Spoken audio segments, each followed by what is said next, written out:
मेरा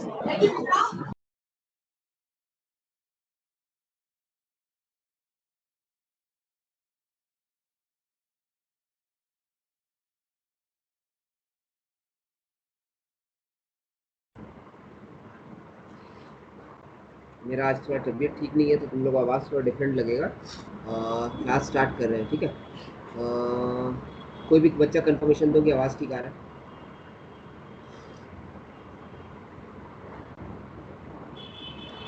अच्छा ठीक आ रहा है। ठीक, स्टार्ट कर दो। विदाउट वेस्टिंग मच टाइम, ये 4th एंड 5th क्लास हो गया।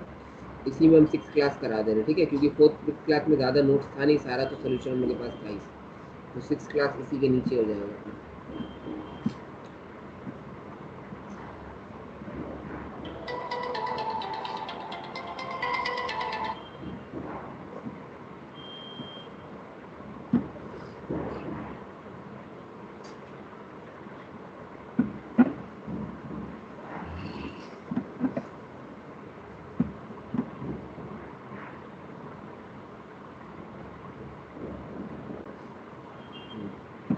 ये अपना आज हो गया 6th क्लास।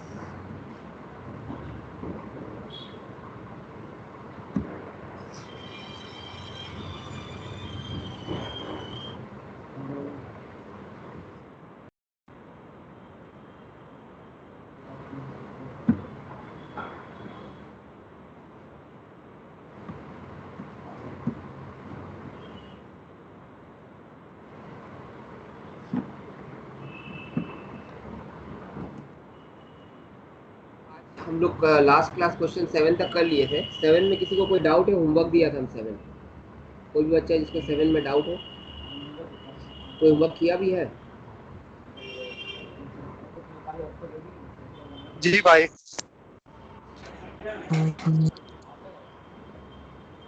हेलो। हाँ बोलो रिजवान, तुमको 7 में हेलो। डाउट है क्या? नहीं हम होमवर्क कर लिया था, ये कोई डाउट नहीं है, सही है सब। आई गेस बाकी जो बच्चे बनाएंगे उनको भी डाउट नहीं होगा। ये जनरल का क्वेश्चन है तो इजी रहता है।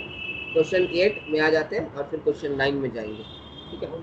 हाँ, आज हम सोचा था एक्चुअली नया मेथड स्टार्ट करेंगे, ठीक है, 8 और 9 के बाद, बट थोड़ा मेरा तबीयत ठीक नहीं है, हम 8 और 9 कराएंगे आज, ठीक है। ये दोनों टेक्निकल एग्जाम का क्वेश्चन है, 2018 ऑनर्स और ये 2019 ऑनर्स, मतलब एकदम रिसेंट क्वेश्चन है। आप लोगों का एग्जाम ओरिएंटेड है तो थोड़ा ध्यान से करना, इजी है, ऐसा कोई टफ नहीं है। स्टार्ट करें। Question number 8, Phoenix private limited of Kolkata has a branch at Delhi. Goods are send by head office to the branch at selling price which is cost plus 25। Sir ऊपर का 4 लाइन में ऐसा कुछ लिखा नहीं होता है। ऊपर का 4 लाइन में वही लिखा होता है कि एक हेड ऑफिस है, एक ब्रांच है, हेड ऑफिस ब्रांच को गुड्स भेजता है और उसको खर्चा बेचता है, और ब्रांच वो गुड्स को बेच देता है, बेच के जो भी पैसा आता है वो हेड ऑफिस को ट्रांसफर कर देता है। और अगर कुछ बनाने का होगा कोई अकाउंट तो वो बता देगा, जैसे ब्रांच स्टॉक अकाउंट। और बहुत इंपॉर्टेंट इन्फॉर्मेशन जो होता है कि हेड ऑफिस ब्रांच को कैसे ट्रांसफर कर रहा है, कॉस्ट प्लस 20%, 30% या 20% ऑफ इनवॉइस कैसे कर रहा है। अभी तक जितना भी सम्स हम लोग किए सब में कॉस्ट प्लस 25, 30, 40, 60 बोला है, कहीं पे भी सेलिंग प्राइस नहीं बोला है। और अभी तक बीकॉम में ऐसा पूछा नहीं है, बट हम तुम लोगों को सिखा चुके हैं और बार बार बोल रहे हैं कि जब कॉस्ट प्लस 25% बोलेगा तो लोडिंग 25/125, जब इनवॉइस प्लस 25% बोलेगा या ट्रांसफर एट 20% ऑफ इनवॉइस बोलेगा या 30% ऑफ इनवॉइस बोलेगा तो 30/100 होगा, ना कि 30/130 होगा। इनवॉइस या सेलिंग प्राइस 30/100 और कॉस्ट प्राइस में 25/125 या 20/120।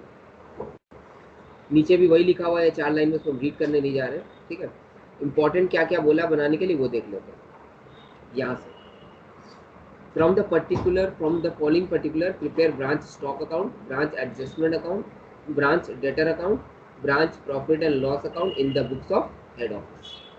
ठीक है, ये अकाउंट बनाने वाला, ये चारों अकाउंट हम लोग ये चारों अकाउंट बना लेंगे। सर क्वेश्चन में टेबल दिया हुआ, टेबल में सब डेटा दिया हुआ है, लेकिन ये मिसिंग है। ये क्या है? डेटर का क्लोजिंग बैलेंस मिसिंग है। मतलब सर डेटर अकाउंट जो बनाएंगे उसमें जो बैलेंसिंग फिगर आएगा वो मेरा क्लोजिंग बैलेंस आएगा, क्योंकि क्लोजिंग बैलेंस मेरे पास नहीं है। और गुड्स सेंड टू ब्रांच नहीं है। अगर गुड्स सेंड टू ब्रांच नहीं है तो मेरे पास एक तरीका है कि वर्किंग करके गुड्स सेंड टू ब्रांच निकालें। अगर वर्किंग करके कोई भी तरीका से गुड्स सेंड टू ब्रांच नहीं निकल पाएगा तो फिर दूसरा ऑप्शन क्या है सर? ब्रांच स्टॉक अकाउंट से goods send to branch balancing figure निकालना। फिर से बोलिए sir. Goods send to branch आपको नहीं दिया है। एक तरीका है कि वर्किंग करके निकाल लें, ठीक है, आपको ओपनिंग पता है, क्लोजिंग पता है, कितना वेस्टेज हो रहा है वो पता है, तो उस तरीके से आप गुड्स सेंड निकाल सकते हैं। एक से पहले वाला एक सम हुआ था जिसमें हम लोग गुड्स रिसीव दिया था, तो उसमें हम लोग गुड्स सेंड निकाला था। तो आप वर्किंग करके निकाल सकते हैं। अगर वर्किंग करके निकालने का इन्फॉर्मेशन नहीं दिया, आप नहीं निकाल सकते, तो उस केस में आप अकाउंट जो बनाएंगे ब्रांच स्टॉक अकाउंट, उसमें balancing figure goods send to branch आ सकता है। Sir goods send to branch balancing figure आ जाएगा ब्रांच स्टॉक अकाउंट में। हम लोग को याद है सर, ब्रांच स्टॉक अकाउंट में तो बैलेंसिंग फिगर शॉर्टेज या स्पॉइलेज होता था।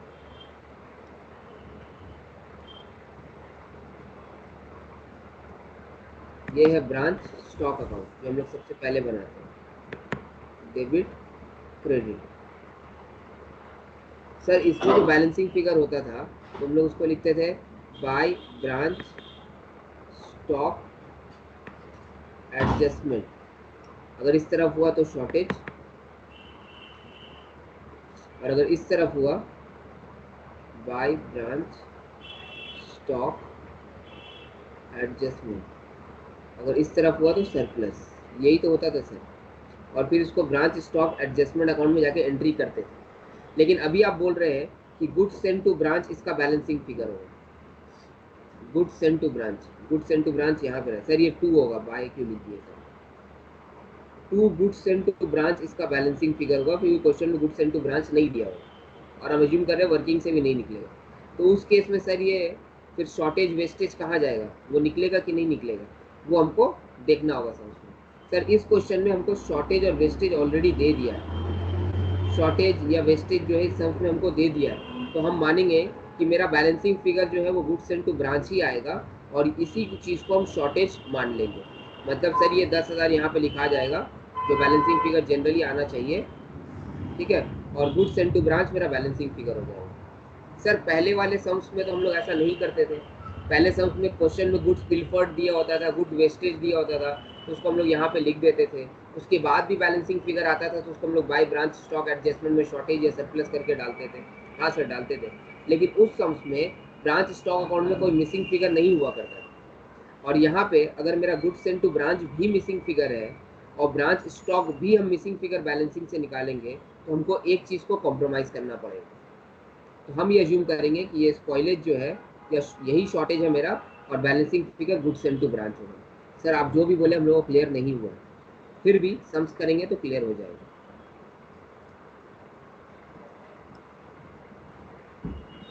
अब तक अगर किसी को कुछ भी नहीं समझ में आया है तो हम ये अज्यूम कर रहे हैं कि कुछ समझ आना भी नहीं चाहिए। बट क्वेश्चन कराने से पहले मेरा आदत है कि उस क्वेश्चन में क्या चीज़ इंपॉर्टेंट है उसको डिस्कस कर दे, ताकि फोकस उसमें बना रहे, बाकी चीज़ तो नॉर्मल है। सर यही 2 चीज़ है, बाकी डेटा क्वेश्चन में दिया हुआ है। हम लोग स्टार्ट कर रहे हैं सम्स करने, ज़्यादा टाइम नहीं लगेगा सम्स कंप्लीट करने में। देखो पढ़ाने से ना थोड़ा तबीयत भी ठीक हो जाता है। इतने देर से अजीब से लो लो फील कर रहे थे, अभी आज ऑटोमेटिकली एनर्जाइज हो गए।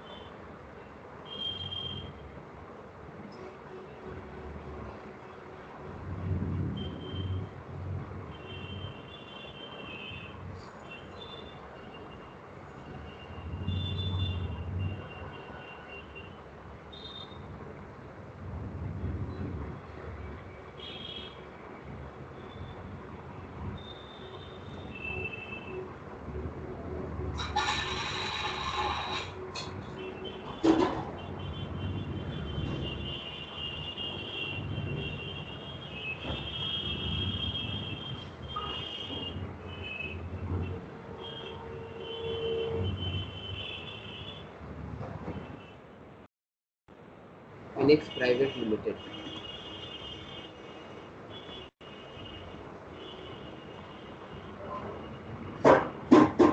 सर ये हो जाएगा मेरा ब्रांच स्टॉक, हो जाएगा branch stock adjustment.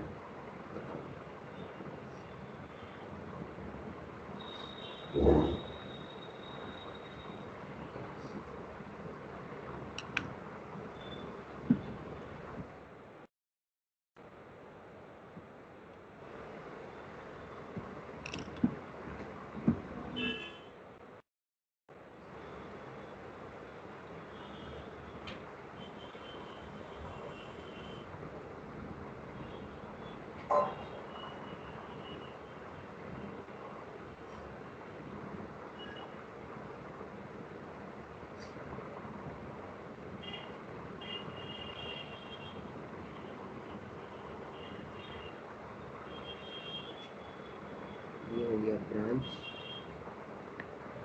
Debtors, branch debtors, अब ये हो गया branch PL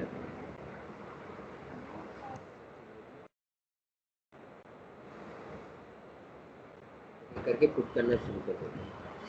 sir opening stock दिया हुआ है, क्लोजिंग स्टॉक दिया हुआ है, डेटर दिया हुआ, डेटर का क्लोजिंग नहीं दिया हुआ, जो जो दिया हुआ डालते जाते हैं। स्टॉक दिया हुआ 80,000 इनवॉइस प्राइस पे है, ठीक है। इसको थोड़ा सा हाईलाइट कर देते हैं। स्टॉक 80,000 इनवॉइस प्राइस पे है, तो 80,000 और 1,00,000 लिख देते हैं। ओपनिंग स्टॉक क्लोजिंग स्टॉक ये हो गया अपना to balance PD 80,000 by balance CD 80। उसी हिसाब से opening stock to balance CD कितना हो जाएगा 60,000, तो ये हो गया 60,000।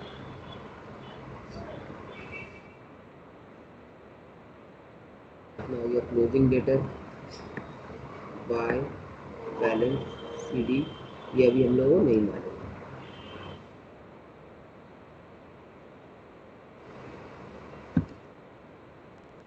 ना यहाँ तक का काम खत्म।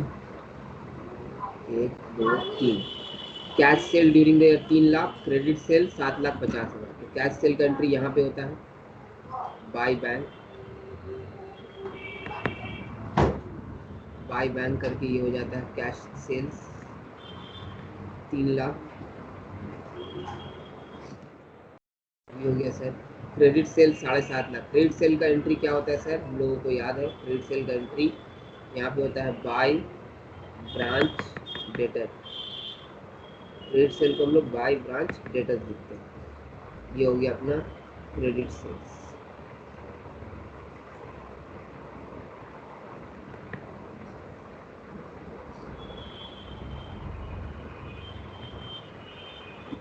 क्रेडिट सेल 7,50,000, ये हो गया 7,50,000। जब यहाँ पे बाय ब्रांच डेटर लिख रहे हैं तो ब्रांच डेटर में जाके लिखना होगा to branch stock.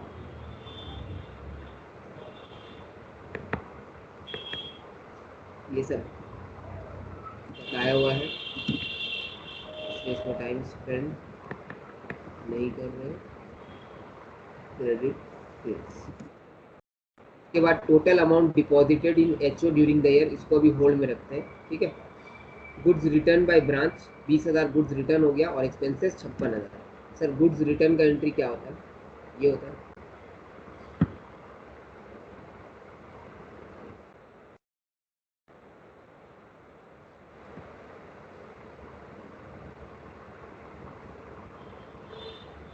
Bye goods send यहाँ पे होता है, गुड्स रिटर्न यहाँ पे होता है। और इसको हम लोग लिखते हैं वैसे गुड्स सेंड टू ब्रांच ही लिखते हैं, रिटर्न नहीं लिखते हैं, क्योंकि branch goods send to branch account से एडजस्ट हो जाता है। कितना सेंड हुआ सर, कितना रिटर्न हुआ 20,000, तो ये 20,000 हो गया।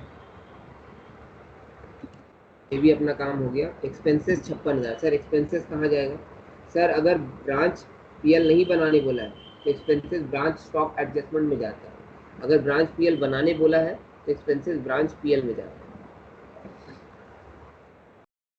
तो एक्सपेंसेस चला गया ब्रांच पीएल में, टू एक्सपेंसेस कितना हो गया 56,000। हाँ सर अभी और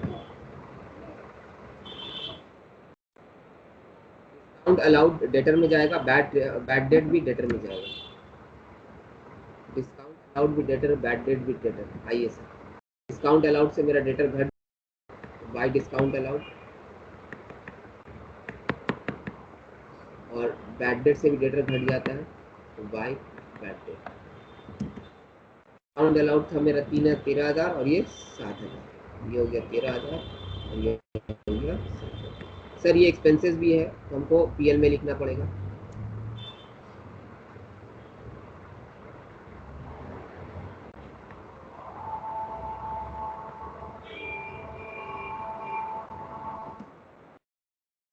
सारा काम खत्म। अजान हो रहा है, 2 मिनट होल्ड कर रहे हैं।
स्टार्ट कर रहे हैं।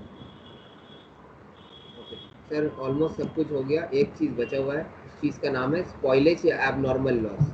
सर स्पॉइलेज जो एबनॉर्मल लॉस जो है वो इनवॉइस प्राइस पे 10,000 वो कहाँ जाता है? सर स्पॉइलेज जो है वो ना ब्रांच स्टॉक अकाउंट में आता है। तो आप लिख देते हैं, ये नेविगेट करने में ना थोड़ा दिक्कत हो रहा है। ये अपना हो गया बाय स्पॉइलेज या एबनॉर्मल लॉस, इसको ठीक करना होगा। ठीक, इसके बाद सब कुछ तो हमको मिल गया यहाँ पे, एक आइटम सर मिसिंग है, वो आइटम है to goods send to branch. To goods send to branch, ठीक है, ये मिसिंग है। और हमको स्पॉइलेज दिया हुआ है, स्पॉइलेज कितना दिया हुआ है सर? 10,000। तो ये हम यहाँ पे 10,000 लिख दिए, पेन चेंज की। अब ध्यान से सुनना, हाँ सब थोड़ा कंफ्यूजन होगा बट ध्यान से सुनना। सर हम लोग एक सम्स किए थे पिलफर्ड वाला, याद है? वहाँ पे क्या हुआ था सर, हमको पिलफर्ड और वेस्टेज दिया हुआ था, तो हम यहाँ पे पिलफर्ड लिखे थे या वेस्टेज लिखे थे जो था, और उस सम में हमको गुड्स सेंड टू ब्रांच भी दिया हुआ था। तो उस सम में हमको ब्रांच स्टॉक अकाउंट में सभी आइटम दिया हुआ था। तो उसके बाद मेरा जब बैलेंसिंग फिगर आया था ब्रांच स्टॉक अकाउंट में, तो उस बैलेंसिंग फिगर को हम लोग क्या किए थे, बाय ब्रांच स्टॉक एडजस्टमेंट करके लिखे थे। क्या करके लिखे थे? By branch stock adjustment. और उसको वेस्टेज बना के हम लोग कुछ भी अमाउंट 2,000 1,000 जो भी था, फिर ब्रांच स्टॉक एडजस्टमेंट अकाउंट में 2 करके लिख दिए थे।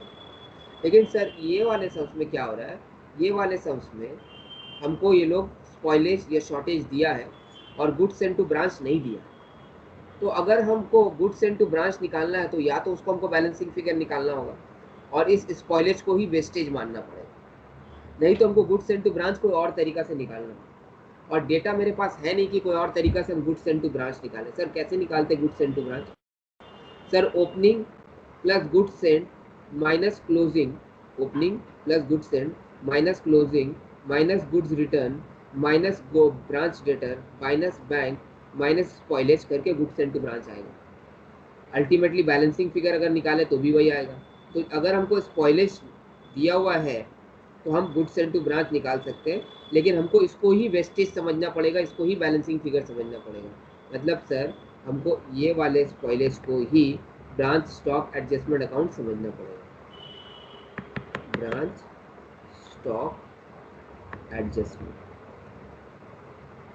और इसको ही हमको, जो हम लोग का शॉर्टेज हुआ करता था, इसको ही शॉर्टेज या स्पॉइलेज समझना पड़ेगा, ताकि ये मेरा बैलेंसिंग फिगर हमेशा निकलता था, इस बार हमको दे दिया। तो अब गुड्स सेंड टू ब्रांच जो है वो मेरा बैलेंसिंग फिगर होगा।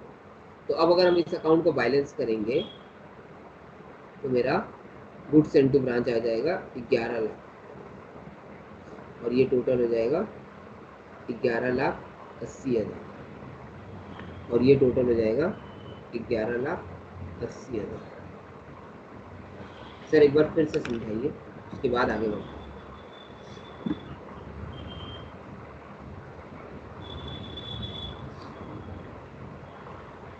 ये क्वेश्चन नंबर 2 हम लोग किया था, ध्यान से देखना।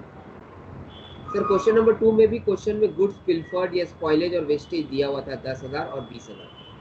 और मजे की बात ये कि क्वेश्चन नंबर 2 में गुड्स सेंड टू ब्रांच भी दिया हुआ था, उसके बाद भी ब्रांच स्टॉक का बैलेंस आ गया था 40,000। तो उस बैलेंस को हम लोग टू ब्रांच स्टॉक एडजस्टमेंट लिखा था, जो कि इस सम्स के हिसाब से अगर इस तरफ है तो एक्सेस हो गया। और इसी वाला 2 को हम लोग फिर यहाँ पे बाय में जाके लिखा था, बाय ब्रांच स्टॉक एडजस्टमेंट 40,000। ये देखो 40 और ये 40, इस तरीके से हम लोग लिखा था। लेकिन sir question number 8 question number 2 से डिफरेंट है। क्वेश्चन नंबर 8 में भी हमको स्टॉक वेस्टेज दिया है 20,000 रुपया या 10,000 रुपया, लेकिन क्वेश्चन नंबर 8 में हमको गुड्स सेंड टू ब्रांच नहीं दिया। तो मेरे पास कोई चारा नहीं है, हमको ब्रांच स्टॉक अकाउंट का जो बैलेंसिंग फिगर है उसको गुड्स सेंड टू ब्रांच मानना पड़ेगा। और ये जो स्टॉक वेस्टेज हमको 10,000 रुपया या स्पॉइलेज 10,000 रुपया क्वेश्चन नंबर 8 में दिया हुआ है, उसको हम लोग ब्रांच स्टॉक एडजस्टमेंट मान के आगे बढ़ेंगे। वही हम लोग किए। आइए देखते हैं। सर हम लोग को जो शॉर्टेज दिया था क्वेश्चन में स्पॉइलेज, उसको 10,000 रुपया यहाँ पे लिखे और गुड्स सेंड टू ब्रांच को 11 लाख हम लोग बैलेंसिंग फिगर मान के अपना काम कर लिया। कोई भी बच्चा को इस चीज़ में डाउट है अभी भी, या कोई क्वेश्चन? थोड़ा एम्बिग्यूटी होना चाहिए, क्योंकि ये हजम करने वाला बात है, ऐसा होना नहीं चाहिए, प्रैक्टिकल लाइफ में ऐसा होता नहीं है।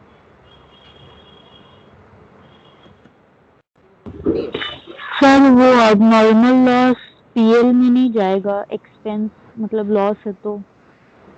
स्टॉक का लॉस है ना, अगर तुम गुड्स तुम्हारा लॉस बाय फायर होता है तो तुम इसको परचेज से लेस करती हो या ओपनिंग स्टॉक से लेस करती हो ना, याद आ रहा है ट्रेडिंग अकाउंट? Yes sir. तो जब अगर हम परचेज से लेस करेंगे तो या तो हम यहाँ से लेस कर सकते हैं या यहाँ बाय में लिख देते हैं। तो जब भी कोई स्टॉक लॉस होगा मेरा तो हमको बाय ब्रांच स्टॉक लिखना पड़ेगा, है कि नहीं? उसके बाद हमको इसका जो इफेक्ट है वो जब हम अपना ग्रॉस प्रॉफिट निकालेंगे, ग्रॉस प्रॉफिट तो यहाँ से निकलता है और नेट प्रॉफिट यहाँ से निकलता है, तो जब हम ग्रॉस प्रॉफिट निकालेंगे तो हमको ब्रांच स्टॉक एडजस्टमेंट का जो ये लॉस या स्पॉइलेज हो वो यहाँ पे लिखेंगे। सर ये शॉर्टेज को भी हमको यहाँ पे लिखना होता है, अगर पिलफर्ड हुआ तो भी लिखना होता है, और वेस्टेज भी यहाँ पे लिखना होता है। तो सर ये जो है ये अपना ट्रेडिंग अकाउंट एक तरीका है, क्योंकि यहाँ पे ग्रॉस प्रॉफिट आता है और ये ग्रॉस प्रॉफिट फिर पीएल में ट्रांसफर होकर फिर नेट प्रॉफिट आता है। तो स्टॉक से रिलेटेड जो भी एबनॉर्मल लॉस होता है वो ट्रेडिंग में एडजस्ट होता है, और एबनॉर्मल लॉस जो स्टॉक से रिलेटेड नहीं होता है वो मेरा पीएल से एडजस्ट होता है। याद है? हेलो? Okay sir. अभी हम उस पर डिस्कशन करेंगे भी, ठीक है? उस पर एक दो बुक है जो लोग पीएल में भी चार्ज करते हैं, वो भी हम डिस्कस करेंगे। हम लाइव क्लास में ऑलरेडी कर चुके हैं, ऑनलाइन में बात। चलो तो यहाँ तक तो क्लियर हो गया, अपना ब्रांच स्टॉक अकाउंट बन गया। ब्रांच स्टॉक एडजस्टमेंट अकाउंट बनाएंगे, एक बार डेटर अकाउंट बनाया जाता है। सर डेटर अकाउंट में क्या क्या चीज़ ऑलमोस्ट हो गया? ओपनिंग बैलेंस हो गया, डिस्काउंट अलाउड हो गया, ब्रांच स्टॉक क्रेडिट सेल हो गया, बैड डेट हो गया। एक चीज़ मिसिंग है, बहुत इंपॉर्टेंट, पता है तुम लोगों को क्या? डेटर का कलेक्शन मिसिंग है। डेटर से पैसा आता है ना सर, आपको ये सब कैसे पता होता है ये वाला चीज़ मिसिंग है? क्वेश्चन तो बोला नहीं।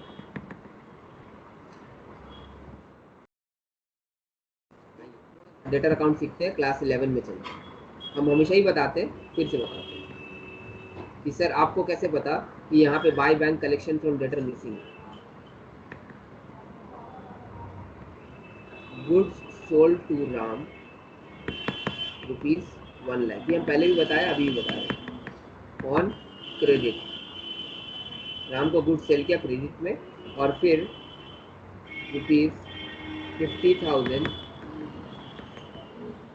Receive from Ram. राम को 1 लाख का गुड्स सेल किया क्रेडिट में, और फिर राम हमको 50,000 रुपया दे दिया 5-10 दिन बाद। सर इसका जर्नल एंट्री करें? सर जर्नल क्या, हम लोग लेजर करते हैं, हम लोग राम अकाउंट बनाते हैं। राम कौन है मेरा? सर डेटर है।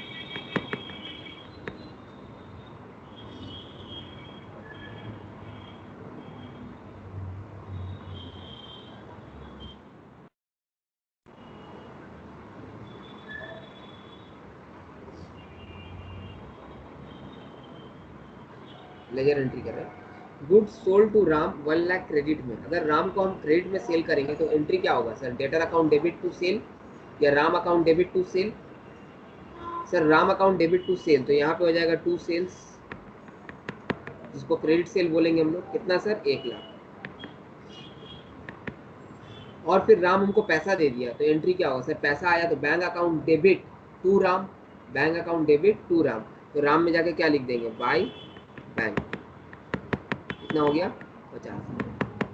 सर राम को 1 लाख का सामान बेचा था, उससे कलेक्शन कितना हुआ? 50,000। तो अल्टीमेटली मेरा बैलेंस सीडी कितना आ गया? 50,000 रुपया अभी भी मेरा क्लोजिंग डेटर है।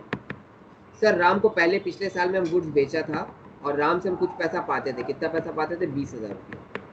तो अब मेरा राम का क्लोजिंग बैलेंस कितना हो जाएगा सर? अब राम का क्लोजिंग बैलेंस हो जाएगा 70,000। 20,000 पाते थे, 1 लाख का सेल किया, टोटल 1,20,000 पाते हैं, जिसमें से वो 50 पे किया, तो 70 अभी भी बाकी है। ये है बेसिक डेटर अकाउंट। जब जब डेटर का क्रेडिट सेल का जर्नल एंट्री होगा, उसका पेमेंट का जर्नल एंट्री होगा, तो इस तरीके से मेरा डेटर अकाउंट बनेगा। तो सर बेसिक डेटर अकाउंट में दो चीज़ तो कंपलसरी है सर, एक ओपनिंग, दूसरा क्लोजिंग, और सेल्स, और चौथा कलेक्शन। ये 4 चीज़ के बिना डेटर अकाउंट बनेगा नहीं।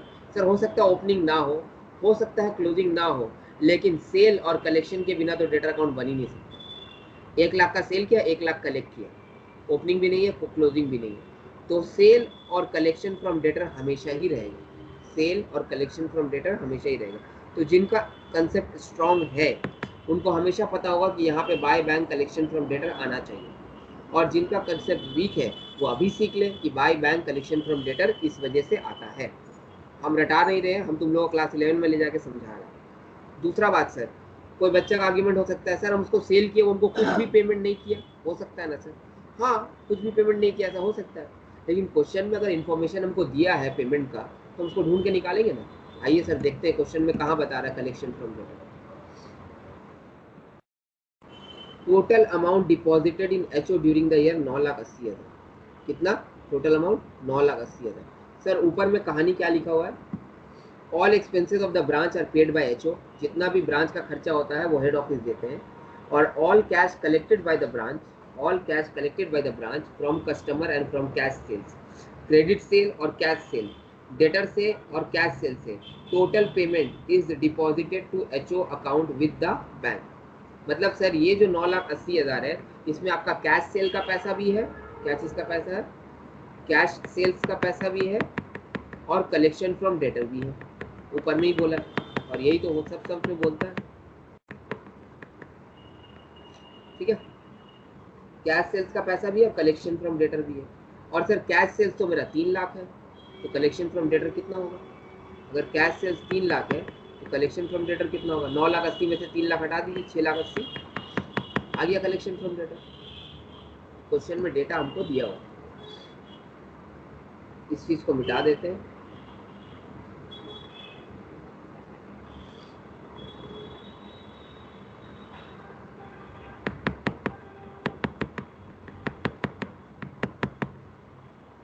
से लिख देते self understanding of debtors account.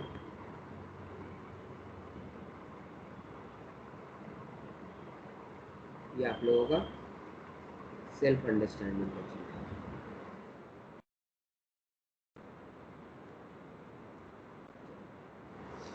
तो सर कलेक्शन फ्रॉम डेटर कितना हो गया अपना?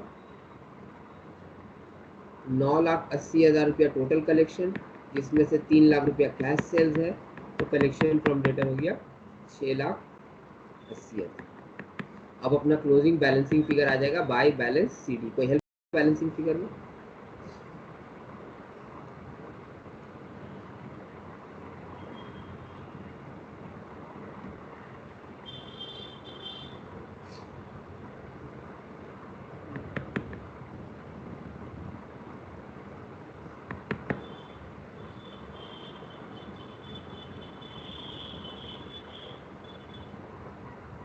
सर 1,10,000 आया। 1,10,000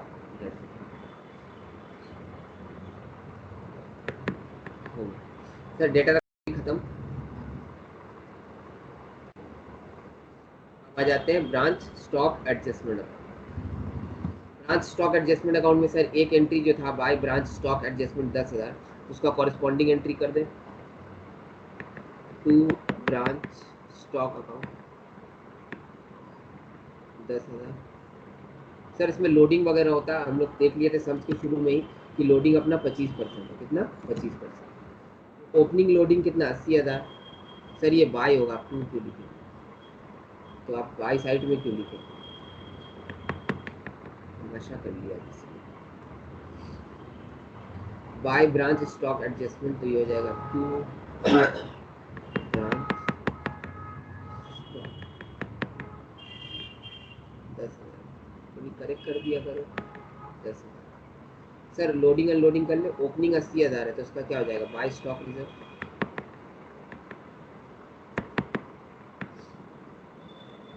इसको हम लोग ओपनिंग लोडिंग बोलते हैं। ओपनिंग लोडिंग कितना हो जाएगा? 80,000 का 25/125। सर 25/125 एक्चुअली में 1/5 होता है, तो ये 16,000 हो जाना चाहिए। गुड्स सेंड टू ब्रांच का लोडिंग हटाना है, ये हो जाएगा by goods send to branch. इसका लोडिंग हो जाएगा 11 लाख 25/125। कोई बता दो कितना हो रहा है? और तो कुछ आने वाला नहीं रहा इस तरफ। अब आ जाते इस तरफ, इधर पे भी to goods and to branch है, ये रिटर्न है, तो रिटर्न का लोडिंग कितना हो जाएगा, 20,000 इंटू 25/125, ये हो जाएगा 4,000। उसके बाद CD का आ जाएगा 2 स्टॉक रिजर्व, क्लोजिंग बैलेंस का 1,00,000 का, 25/125, 1/5 20,000 हो जाना चाहिए।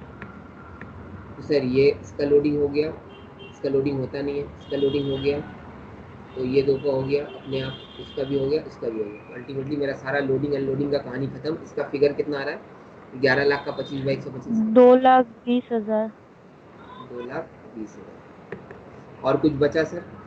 सर ये शॉर्टेज का एंट्री कर दिए, हाँ सर ये शॉर्टेज का एंट्री भी कर दिया हम लोग, तो ब्रांच स्टॉक अकाउंट करके, तो अल्टीमेटली हम इसको बैलेंस कर सकते हैं।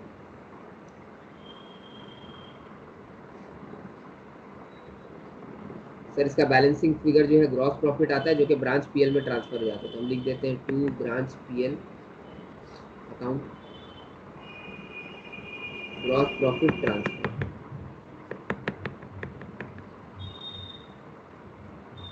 कितना हो रहा है तो बताएं। जेबा के अलावा और कोई कैलकुलेट नहीं कर रहा है क्या? सर आप ब्रांच स्टॉक अकाउंट का टोटल में तो कुछ और आ रहा है। 1180 आना चाहिए, और क्या है? 10,80,000 आ रहा है। 10,80,000 आ रहा है। और गुड्स एंड टू ब्रांच में 10,00,000 आ रहा है। 10,00,000 आ रहा है, चेक कर लेते हैं।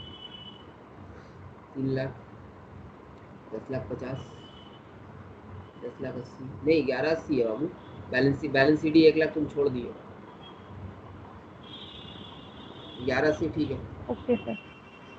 इसका बताओ ब्रांच स्टॉक एडजस्टमेंट का।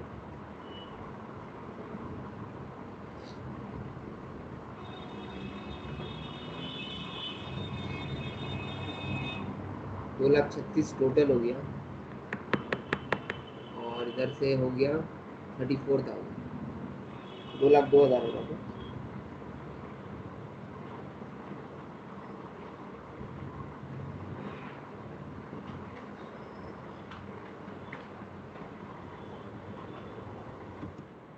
और कैलकुलेट नहीं कर रहा है हाँ क्या? सर, 2,02,000 है सर।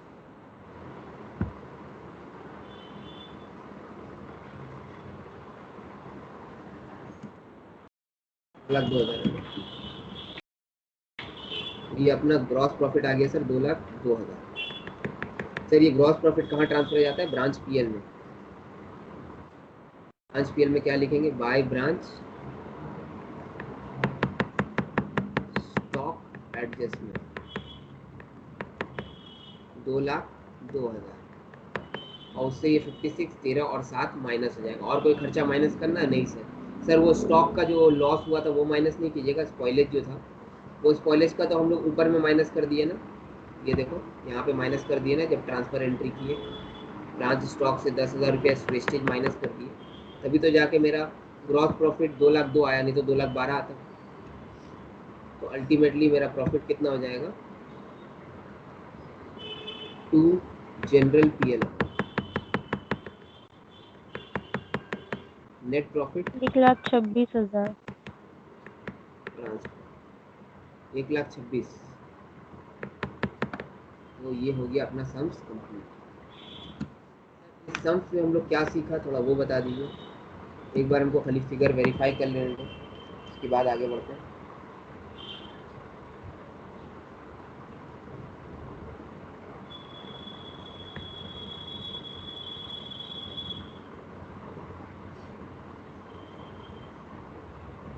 प्रॉफिट आया 1,26,000, ठीक है सही है। सर इस सम्स में हम लोग क्या नया सीखा वो बता दीजिए। इस सम्स में सर दो मिसिंग फिगर था, जिसमें से एक मिसिंग फिगर हम लोगों को थोड़ा सा दिक्कत दिया, उसी चीज़ पे हमको ध्यान देना है। वो मिसिंग फिगर था ये वाला, गुड्स सेंड टू ब्रांच। तो उसके लिए हम क्या किया सर, उस क्वेश्चन में जो स्टॉक या स्पॉइलेज दिया हुआ था उसी को हम ब्रांच स्टॉक अकाउंट का शॉर्टेज मान लिया और उस वजह से मेरा बैलेंसिंग फिगर ये आ गया, बाकी सब कुछ ठीक था। दूसरा चीज़ इस सम्स में नया क्या था सर, जो हम लोगों को सीखना चाहिए, उस सम्स में नया ये था कि कलेक्शन फ्रॉम डेटर हमको नहीं दिया था और हिडन था। तो हमको ध्यान लगाना पड़ा कि टोटल पेमेंट हेड ऑफिस को 9,80,000 किया गया है, जिसमें 3 लाख कैश सेल्स है, तो मेरा 6,80,000 क्या हो जाएगा, कलेक्शन फ्रॉम डेटर। अब सर अगर कोई क्वेश्चन ऐसा आया जिसमें ब्रांच सिर्फ और सिर्फ क्रेडिट सेल करता है, कैश सेल्स नहीं करता है, ब्रांच सिर्फ और सिर्फ क्रेडिट सेल करता है, कैश सेल नहीं करता है, मेरा क्वेश्चन सबसे है, बहुत सारा बच्चा ध्यान नहीं दे रहा क्लास में, हम किसी को भी उठा के भी क्वेश्चन पूछेंगे। सर ब्रांच सिर्फ और सिर्फ क्रेडिट सेल करता है, कैश सेल नहीं करता है, और ब्रांच हेड ऑफिस को 10 लाख रुपया भिजवाया, कितना भिजवाया, 10 लाख रुपया, कलेक्शन फ्रॉम डेटर कितना हुआ,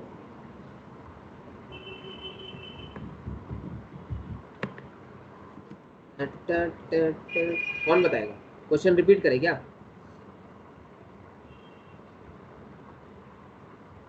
शादमा,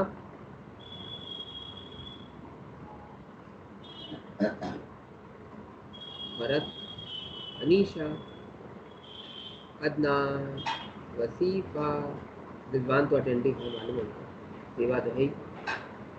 क्या हुआ, किसी का कुछ आवाज़ नहीं आ रहा है सर, हम लोग व्हाट्सएप में मैसेज कर रहे हैं और आपका आवाज़ सुन रहे हैं और अपने आप में मुस्कुरा रहे, हंस रहे। कोई बच्चा है ऐसा जो जवाब देगा, सर क्यों दिमाग खराब करते अपना पढ़ाइए, चलिए कोई बात नहीं, बढ़ना। क्वेश्चन नंबर 8 कंप्लीट हो गया, क्वेश्चन नंबर 9 में चल रहा है।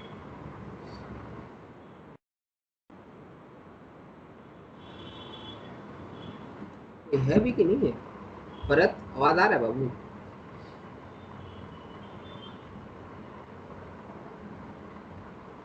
अदनान, आवाज तो आ रहा है सर। इन लोग का आवाज नहीं आ रहा ना हमको। अनीशा तुम आवाज़ सुनते पाচ্ছ, हाँ अभी ठीक सुन रही, हाँ शादमा, शादमा आवाज आ रहा है, वसीफा, वसीफा, वसीफा, रिजवान तुमको तो आ रहा होगा आवाज, अच्छा वसीफा का भी आ रहा है, हाँ सर। सर अभी जब हम लोग क्लास करते हैं तो हम लोग का ऑडियो ख़राब हो जाता है, जैसे क्लास ख़त्म होता है हम लोग ऑडियो ठीक हो जाता है।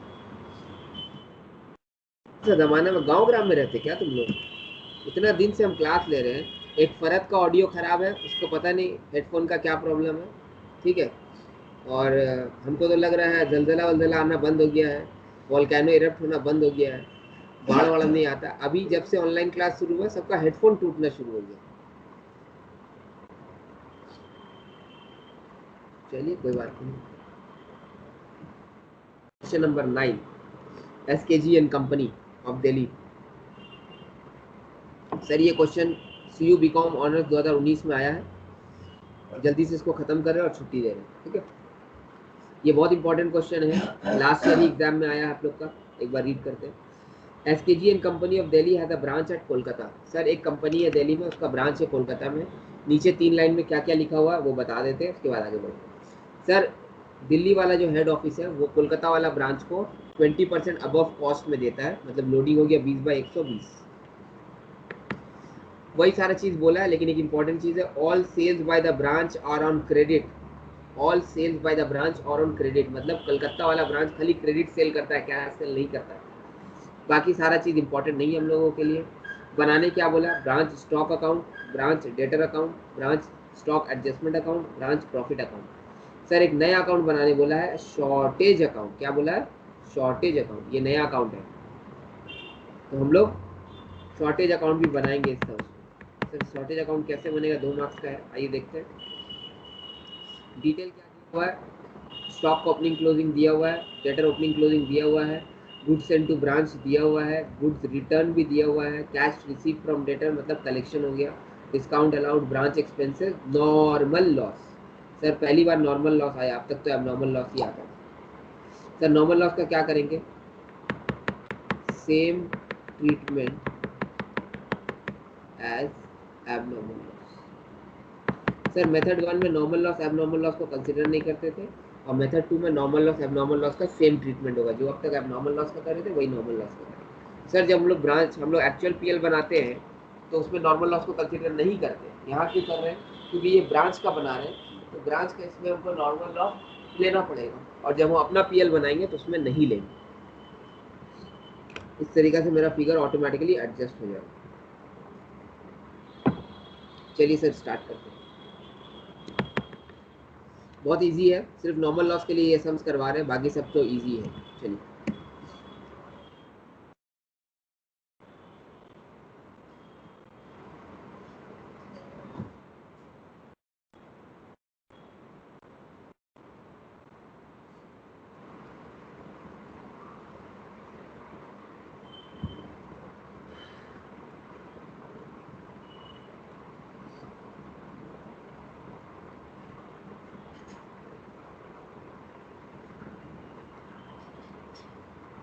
Solution number 9।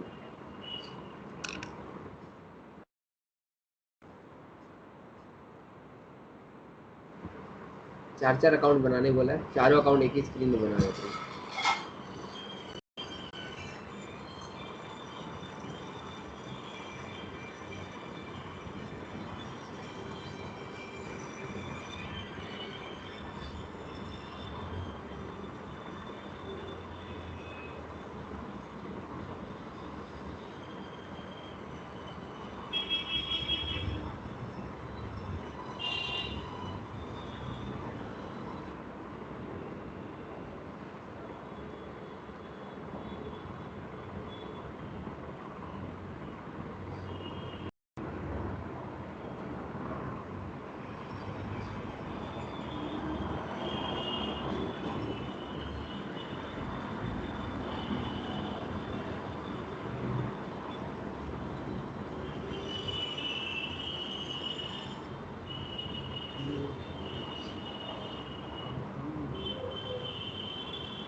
सर ये हो गया ब्रांच स्टॉक अकाउंट,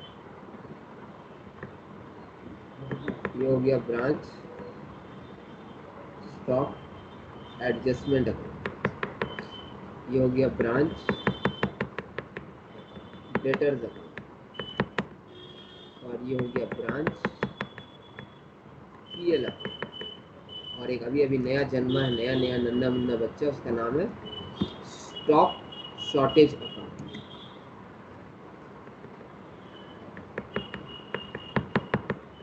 सर वो तो सिर्फ शॉर्टेज अकाउंट बोला है सर, शॉर्टेज क्या चीज़ का हो रहा है, स्टॉक का ही हो रहा है।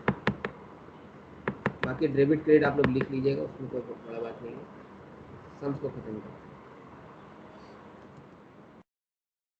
ब्रांच स्टॉक का ओपनिंग 36, क्लोजिंग 48140, तो ओपनिंग हो गया 36, क्लोजिंग हो गया 48180, ये हो गया टू बैलेंस BD, और ये हो गया बाय बैलेंस CD।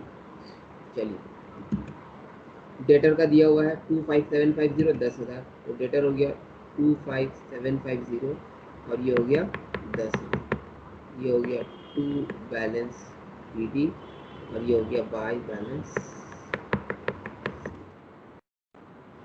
ये काम खत्म। गुड्स सेंड टू ब्रांच 3,24,600, तो ये हो जाएगा to goods send to branch 3,24,600। Goods return 6420, तो ये हो जाएगा बाय गुड्स रिटर्न 6420, हो गया, ये हो गया। Cash receive from debtor 3,10,000, discount allowed 5750, तो कैश रिसीव हो जाएगा बाय बैंक 10, और डिस्काउंट 5750, ये हो जाएगा bye discount allowed 5750। Branch expenses 30,000, branch expenses sir branch PL में आएगा, टू ब्रांच एक्सपेंसेस। सर ये तो बहुत इजी है, आप क्यों करा रही है सर, एक चीज़ बताने की, जो कि बाद में आपको नॉर्मल लॉस अब बोले सर सेम है तो एबनॉर्मल लॉस कर ले, तो 1200 रुपया नॉर्मल लॉस है, तो यहाँ पे लिख देंगे बाय नॉर्मल लॉस 1200। ठीक है सर पीएल में डिस्काउंट अलाउड भी आएगा ना? पीएल में डिस्काउंट अलाउड आएगा, टू डिस्काउंट अलाउड एडेड तो है नहीं क्वेश्चन में, नहीं 5754 सर पीएल में सर ये एक्सपेंसेस स्टॉक शॉर्टेज है, पीएल ऊपर है। एक्सपेंसेस कितना है 30,000 सर, ये स्टॉक शॉर्टेज है, पीएल ऊपर है, आप ऐसा करके इसको चोरी कीजिए, इसको ऐसा करके ऊपर ले जाइए सर, आप एक्सपेंसेस ऑलरेडी लिख के रखे हैं, आप उसको मिटा दीजिए।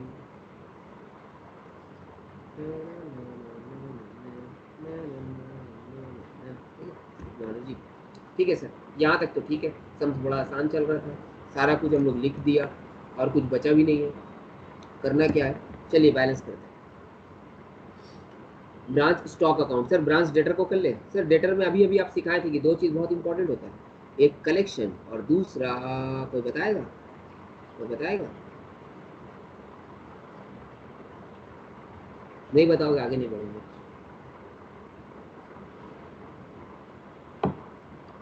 ब्रांच डेटर का बैलेंसिंग फिगर क्या आना चाहिए जब ओपनिंग और क्लोजिंग दिया हुआ है, हिंट दे दिया हम कि क्रेडिट साइड डेबिट साइड में बैलेंस आएगा। Branch stock credit sale.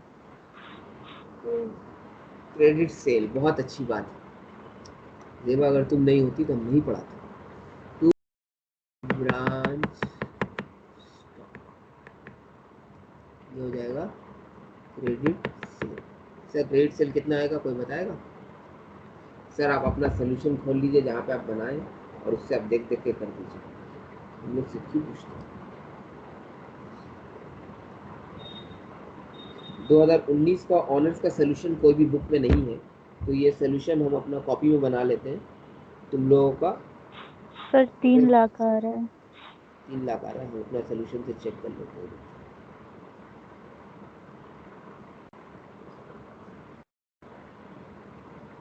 Data account 3 lakh आ रहा है, सही है सर 3 लाख। सर ये 2 ब्रांच स्टॉक है तो ये यहाँ पे आ जाएगा बाय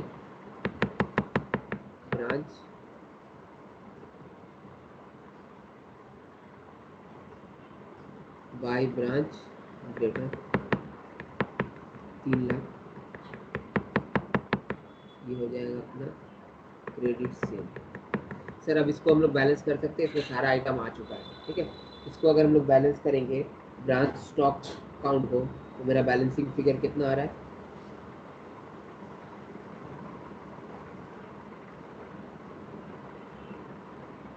आप लोग मत बताइए, हम बता देते हैं, बैलेंसिंग फिगर 4800 और वो बैलेंसिंग फिगर क्या हो जाएगा सर मेरा? By branch stock adjustment account, उसको हम लोग क्या बोलेंगे?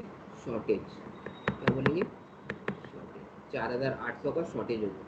सर ये by branch stock adjustment account 4800 का जो शॉर्टेज हुआ है बैलेंसिंग फिगर, ठीक है, तो उसको हम लोग को ब्रांच स्टॉक एडजस्टमेंट अकाउंट में लिखना पड़ेगा, टू ब्रांच स्टॉक, ये अपना हो गया शॉर्टेज 4800, ठीक है सर। उसके बाद अब अपना ब्रांच पीएल स्टॉक शॉर्टेज और ब्रांच स्टॉक एडजस्टमेंट बचा। सर लोडिंग खेल ले, sir by goods send to branch है तो उसका आ जाएगा loading to goods send to branch का। सर पेन का कलर चेंज कर दीजिए, to goods send to branch ये रिटर्न है, इसका लोडिंग होगा। By goods send to branch है, इसका भी लोडिंग होगा। बाय स्टॉक रिजर्व और टू स्टॉक रिजर्व। सर कितना कितना होगा वो बता दीजिए, हमेशा हम कैलकुलेशन लिखते हैं। सर रिटर्न का लोडिंग हो जाएगा 1070।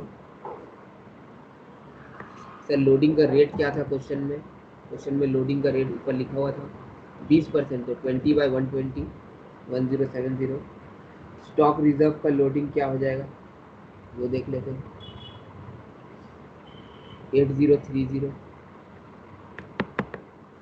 यहाँ पे ओपनिंग स्टॉक रिजर्व का लोडिंग क्या हो जाएगा 6000 और गुड सेंड का कितना हो जाएगा 54,100। ये आप लोगों को पता है कैसे निकालते हैं लोग। और कुछ बचा नहीं है सर, सब कुछ कर लिया हम लोग, ठीक है सर। एक चीज़ बचा है, आप बताए थे कि नॉर्मल लॉस का ट्रीटमेंट एबनॉर्मल लॉस की तरह करना है। तो जब हम लोग स्टॉक पिलफर्ड लिखा था एबनॉर्मल लॉस यहाँ पे, तो उसको हम लोग यहाँ पे भी लिखा था ब्रांच स्टॉक एडजस्टमेंट में टू स्टॉक पिलफर्ड, याद है ग्रॉस प्रॉफिट निकालने के लिए स्टॉक पिलफर्ड लिखा था। तो जब बाय नॉर्मल लॉस 1200 यहाँ पे लिख रहे हैं, तो हम लोग को यहाँ पे भी टू नॉर्मल लॉस लिखना पड़ेगा।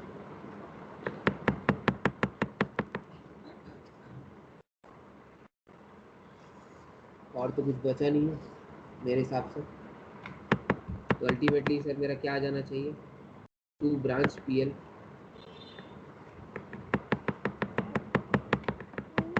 ये आइटम ब्रांच पीएल में ट्रांसफर हो जाएगा। कितना हो जाएगा सर 49। ब्रांच पीएल में जाके हम लिख देंगे बाय ब्रांच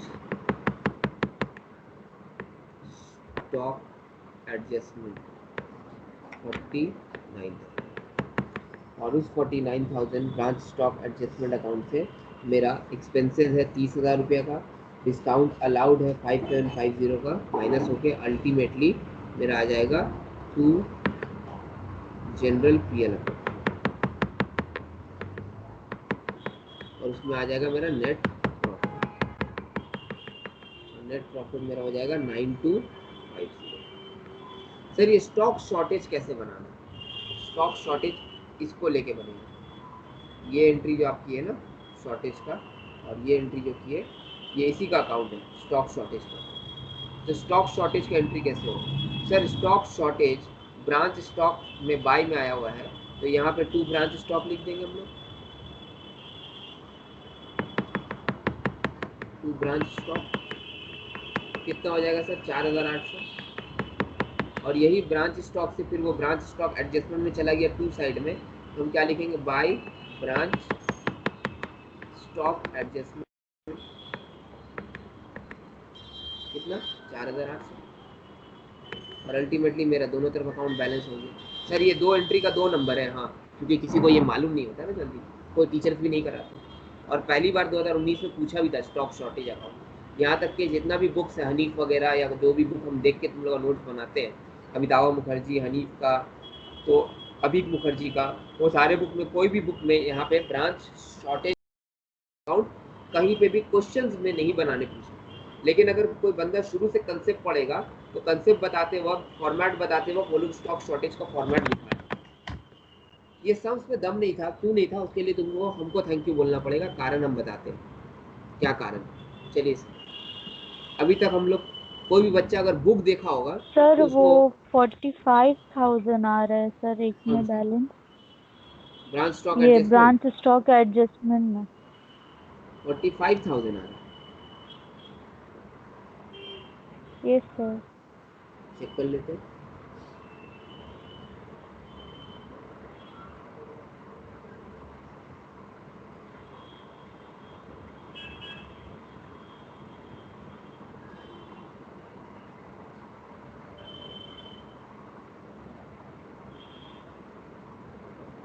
फोर्टी फाइव आएगा, ठीक बोल रही,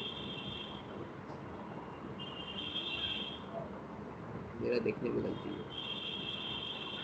सर। ये अगर 45 होगा फिर ये भी 45 होगा, और ये 45 होगा, तो ये मेरा और कम हो जाएगा, कितना हो जाएगा, ये हमको लगता है ठीक आया 925। ये ठीक है 925, ठीक है। सम्स कंप्लीट है सर। एक इंपॉर्टेंट कंसेप्ट देना और फिर छुट्टी देना। क्या कंसेप्ट है आइए देखते हैं। हम हमेशा अपने बच्चों लोग को एक चीज़ बताते हैं, ठीक है, कि कभी भी कुआं का मेढक नहीं बनना चाहिए, और जनरली 11-12 के बच्चे बन जाते हैं। कैसे बनते बता रहे हैं। 11-12 में बच्चा पहला बार अकाउंट्स पढ़ने आता है, और कभी भी वो जिस भी टीचर से पढ़ता है ना 11-12 में अकाउंट्स, वो करता क्या है, वो उस टीचर का मुरीद हो जाता है। क्योंकि टीचर पहली बार आपको कॉमर्स पढ़ा रहा है तो आपको लगता है सर जो भी पढ़ा रहे मस्त पढ़ा रहे, सही पढ़ा रहे, सर से बेस्ट कोई है नहीं। उसके बाद जब वो ग्रेजुएशन में आता है तो फिर वो 11-12 वाला टीचर को थोड़ा बहुत गाली देता है, और अगर सच में अच्छा टीचर होता है तो रिस्पेक्ट करता है। तो मेरा बोलने का मतलब है टीचर से रिस्पेक्ट या गाली आप टीचर से पढ़ते वक्त क्यों नहीं कर रहे? आप टीचर से पढ़ ले रहे हैं, रिजल्ट आ जा रहा है, रिजल्ट खराब हो जा रहा है, रिजल्ट अच्छा हो जा रहा है, उसके बाद क्यों कर रहे हैं? तो जब आप क्लास करें 1.5 घंटा, उस वक्त आपका टीचर के ऊपर अंधा भरोसा होना चाहिए कि हाँ सर जो हमको बता रहे हैं वो बेस्ट बता रहे हैं, उससे अच्छा कोई नहीं है। 1.5 घंटा बाद जब आप क्लास से निकल जाते हैं, उसके बाद आपका काम रहना चाहिए कि चलो वो बुक निकाल के देते हैं, सर ये जो सम्स करा रहे हैं इस चैप्टर से, सर कौन कौन सा सम्स करा दिए हैं या कौन कौन सा सम्स बाकी है, या कोई अपना दोस्त जो दूसरी कोचिंग में पढ़ रहा है उससे एक बार पूछे कि उसका क्या नोट्स है नहीं है, ताकि तुमको पता चलेगा तुम्हारे टीचर्स का क्वालिटी कितना अच्छा है या कितना खराब है। ठीक है, हम हमेशा यही बोलते हैं अपने बच्चों को कि अगर मेरा एग्जिस्टिंग टीचर स्टूडेंट मेरा तारीफ कर रहा है तो हम अच्छा टीचर नहीं है। हम अच्छा टीचर तब है जब बच्चे मेरे से पढ़ के पास आउट हो चुके हैं ग्रेजुएशन या 11-12, और उसके बाद 1-2 साल बाद भी वो मेरा तारीफ कर रहे हैं, दैट मीन्स हम अच्छे टीचर हैं, क्योंकि वो मेरे कुआं का मेढक से बाहर निकल गए, एक्चुअल वर्ल्ड में चले गए, और उसके बाद भी वो मेरा तारीफ कर रहा है, that means I am a good teacher. अब आते हैं काम की बात। अगर कोई बच्चा, जैसे लाइव में एक बच्चा है फैसल, वो 2-3 बुक्स का सोल्यूशन बनाया था, ठीक है, तो अगर कोई बच्चा बुक्स का सोल्यूशन बनाएगा तो उसको एक चीज़ डिफरेंट दिखेगा। क्या डिफरेंट दिखेगा वो हम बताते हैं।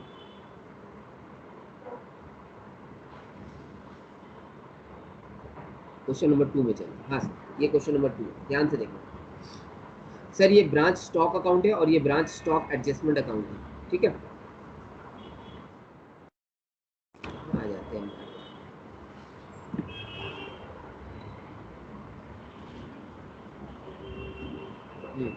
ये ब्रांच स्टॉक अकाउंट है और ये ब्रांच स्टॉक एडजस्टमेंट अकाउंट, ठीक है। हम यहाँ पे साइड में छोटा सा पीएल अकाउंट भी बना लेते हैं, क्योंकि इस समय पीएल अकाउंट है नहीं, हम पीएल अकाउंट यहाँ पे बना देते हैं ब्रांच में, तुम लोग का समझाने के लिए।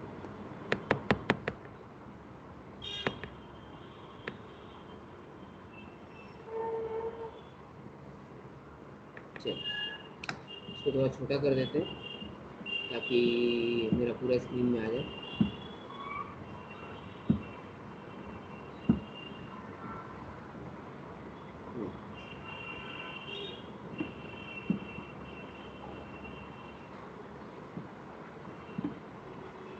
ये मेरा पूरा स्क्रीन आ गया।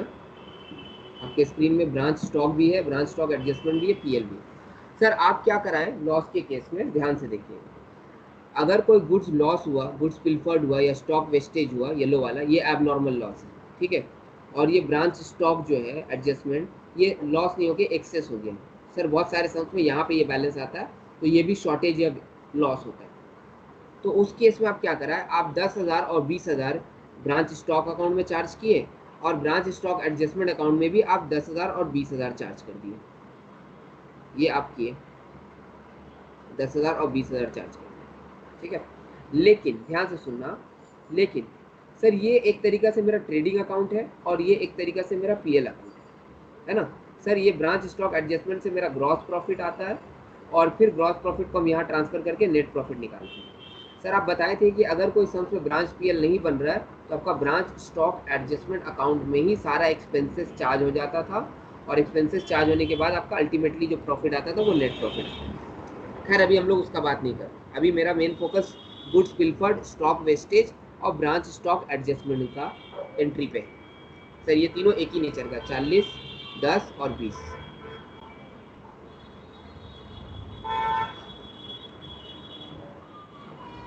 ठीक है, चलिए। सर बुक्स में बहुत सारे ऑथर्स की बुक में कैसे करके सोल्यूशन किया हुआ, ध्यान से देखिए। गुड्स पिल्फर्ड 10,000 हुआ है, तो हम क्या किए, हम पूरा 10,000 यहीं पे चार्ज कर दिए। वो लोग क्या कर रहे हैं, वो लोग 10,000 यहाँ पे नहीं चार्ज करके 10,000 का सिर्फ लोडिंग वाला पार्ट यहाँ पे चार्ज कर रहे हैं। मतलब सर इस सम्स में लोडिंग कितना है, इस सम्स में लोडिंग 1/4 था, आप लोगों को अगर याद होगा तो अगर 10,000 का 1/4 निकाले तो वो होता है 2,500, तो वो लोग 2,500 यहाँ पे चार्ज कर रहे हैं। तो सर 7,500 खर्चा अभी भी चार्ज नहीं हो रहा है, उसको फिर वो लोग यहाँ पे चार्ज कर रहे हैं टू गुड्स पिल्फर्ड।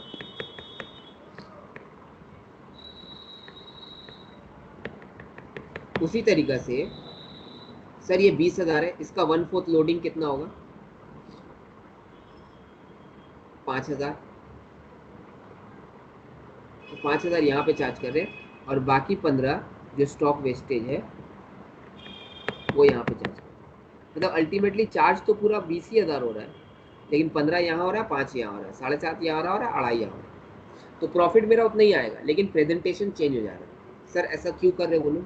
उन लोगों का बोलने का मतलब है ये स्टॉक एडजस्टमेंट अकाउंट है और यहाँ पे सिर्फ और सिर्फ लोडिंग ही हम लोग लेंगे, स्टॉक का आइटम पूरा नहीं लेंगे, सिर्फ लोडिंग लेंगे, बाकी आप नॉर्मल लॉस पीएल में चार्ज करेंगे। जैसे हम लोग को आज क्लास के शुरू में जेबा बोल रही थी कि सर लॉस आपको पीएल में चार्ज करना चाहिए, बट अगर कोई स्टॉक का लॉस है या गुड्स का लॉस है तो वो मेरा पीएल में नहीं चार्ज होना चाहिए, वो मेरा ट्रेडिंग में चार्ज होता है। इसलिए बहुत सारे स्कॉलर पूरा खर्चा यहाँ पे चार्ज करते हैं, 2,500 नहीं चार्ज करके पूरा 10,000 यहाँ पे चार्ज करेंगे, 5,000 नहीं चार्ज करके 20,000 चार्ज करेंगे, क्योंकि यहाँ जो बैलेंसिंग फिगर आता है वो ग्रॉस प्रॉफिट आता है और फिर वो ग्रॉस प्रॉफिट यहाँ पे जाके नेट प्रॉफिट निकालेंगे। उसी तरीके से सर ये 40,000 जो आप यहाँ पे लिखे हैं, कहाँ गया 40,000, ये वाला, उसका भी आप लोडिंग वाला ही पार्ट लिखेंगे, 40,000 का लोडिंग वाला ही पार्ट लिखेंगे और बाकी अनलोडिंग वाला पार्ट आप इस तरफ लिखेंगे। इससे बच्चे के मन में बहुत कन्फ्यूजन होता है। अब दूसरा चीज़ क्या है, जब आप नॉर्मल लॉस का सम्स करेंगे तो नॉर्मल लॉस में ऐसा बाइफर्केशन आप नहीं करेंगे 2,500, 7,500, 5,000, 10,000। जैसे अगर आपका कोई नॉर्मल लॉस हुआ 1,200, ठीक है, जैसे अभी जो सम्स कराया था उसमें हुआ था, वो पूरा 1,200 आपको यहाँ पे चार्ज करना पड़ेगा। आप उसका बाइफर्केशन नहीं करेंगे कि 200 मेरा लोडिंग है और 1,000 मेरा विदाउट लोडिंग है। तो बच्चा को कन्फ्यूजन होता है कि नॉर्मल लॉस का ट्रीटमेंट अलग होगा, एबनॉर्मल लॉस का ट्रीटमेंट अलग होगा, इस वजह से बच्चा कन्फ्यूज होता है। और टेक्निकली अगर देखा जाए तो ये तरीका गलत भी है। तो इसलिए सम्स को सिंप्लीफाई करने के लिए हम क्या किया आप लोग के लिए, हम शुरू से आप लोगों को यही बताया कि पिलफर्ड अगर आपका 10,000 यहाँ पे है तो आप पूरा 10,000 यहाँ पे लिख दीजिए, स्टॉक वेस्टेज 20,000 है तो पूरा 20,000 यहाँ पे लिख दीजिए और आपका ग्रॉस प्रॉफिट आ जाएगा। और यहाँ पे आप कुछ भी मत लिखिए। तब जब नॉर्मल लॉस का बारी आया तो नॉर्मल लॉस में भी आपको वही करना है, by normal loss to normal loss, जो अभी वाला सम्स में किया। तो अल्टीमेटली मेरा नॉर्मल और एबनॉर्मल लॉस का ट्रीटमेंट सेम हो गया। हमको नॉर्मल लॉस अलग से समझना या पढ़ना या रटना नहीं पड़ा, नीचे आ जाए। ये देखिए आप लोग क्या किए, बाय नॉर्मल लॉस यहाँ पे लिखे और फिर टू नॉर्मल लॉस यहाँ पे लिख दिए, कोई बाइफर्केशन नहीं किया हम लोग, आज तक करते भी नहीं। तो इस वजह से आप एग्जाम में या कोई दूसरा बुक का सोल्यूशन अगर उठा के देखिएगा कभी भी, या कोई दूसरे बच्चे का सोल्यूशन देखिएगा तो इस तरीका से बाइफर्केशन कर सकता है। तो इसका मतलब ये नहीं कि आप जो पढ़े वो गलत है, बल्कि आप जो पढ़े वो ज़्यादा सही पढ़े, ज़्यादा कंसेप्चुअल पढ़े और एग्जाम में आपको पूरा मार्क्स इसके लिए मिलेगा। तो जितना हम पढ़ाया आप बेफिक्र रहिए और रिलैक्स कीजिए। हम लोग का सेकंड मेथड आज खत्म हो गया है, कल से हम लोग मतलब नेक्स्ट क्लास से हम लोग थर्ड मेथड स्टार्ट करेंगे, ठीक है। आज के क्लास में किसी को कोई डाउट किसी भी तरीके का?